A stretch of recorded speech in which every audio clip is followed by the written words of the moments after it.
ദൈവം മനുഷ്യനെ പൊതിഞ്ഞു പിടിച്ചത് ആടയാഭരണങ്ങൾ കൊണ്ടല്ല.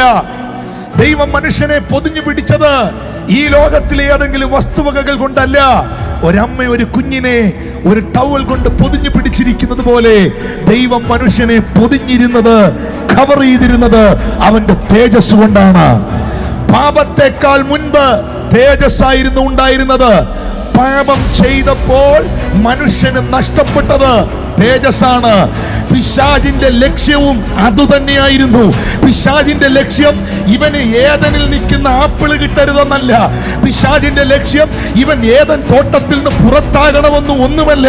പിശാചിന് ഒറ്റ ലക്ഷ്യമേ ഉണ്ടായിരുന്നുള്ളൂ, ഇവനിൽ വെളിപ്പെട്ടു നിൽക്കുന്ന തേജസ് നഷ്ടപ്പെട്ടു പോകണം.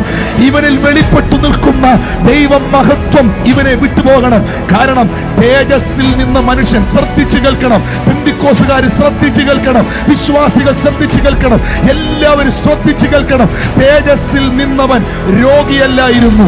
തേജസ്സിൽ നിന്ന് മനുഷ്യൻ പാപിയല്ലായിരുന്നു. തേജസ്സിൽ നിന്ന് മനുഷ്യൻ ശാപഗ്രസ്തനല്ലായിരുന്നു. തേജസ്സിൽ നിന്ന് മനുഷ്യനിൽ മരണമില്ലായിരുന്നു. തേജസ് നഷ്ടപ്പെട്ടപ്പോഴാണ് അവൻ പാപിയായത്. തേജസ് നഷ്ടപ്പെട്ടപ്പോഴാണ് അവൻ രോഗിയായത്. തേജസ് നഷ്ടപ്പെട്ടപ്പോഴാണ് അവനിൽ മരണമുണ്ടായത്.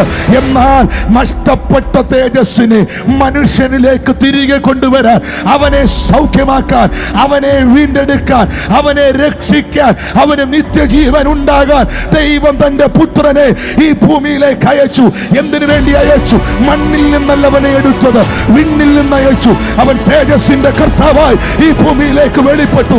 എത്ര പേർക്ക് ഇന്ന് രാത്രിയിൽ ഇത് മനസ്സിലാക്കാൻ കഴിയുന്നു? അവർ കൈകൾ ഉയർത്തി കർത്താവിനൊന്ന് സ്തോത്രം.